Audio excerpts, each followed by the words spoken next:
Good evening, Education 631. This is Corey Brooks, and once again, I want to welcome you to Fort Bragg, home of the 82nd Airborne Division. This is Discussion Board 3 of Week 3, and I'll be discussing the imagination effect as discussed in the cognitive load theory, and this is described by Sweller. The imagination effect occurs when learners are asked to learn material, and they can do so faster than those who are asked to actually study the material. Imagination involves running material through the working portions of your memory or the working memory, and this helps to move it from the working memory to the long-term memory.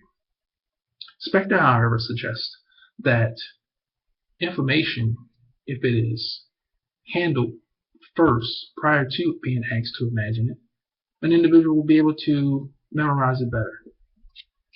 The second portion of the question that we had for the discussion board was, have we ever experienced using any of the effects, in my case the imagination effect, have we ever experienced it in our careers?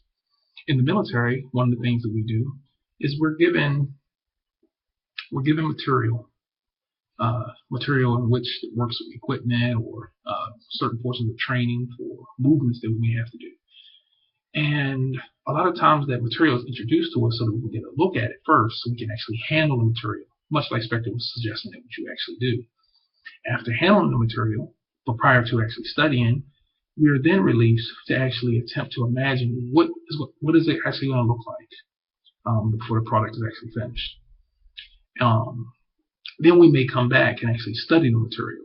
What we find is that it's actually easier for most soldiers to actually memorize the information faster. Another instance is when we're preparing for boards. A lot of times we have to commit information, a lot of information, to our long-term memory in order to be able to recite the information that we just studied. A lot of times what we'll do is that we will look at the information first, and then we will try to commit that information to a story that actually relates. In doing so, you're actually imagining the information, but you're moving it from one instance to another.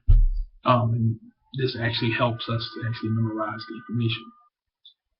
Once again, it is a pleasure being with you this evening, and I look forward to talking to you again. Thank you.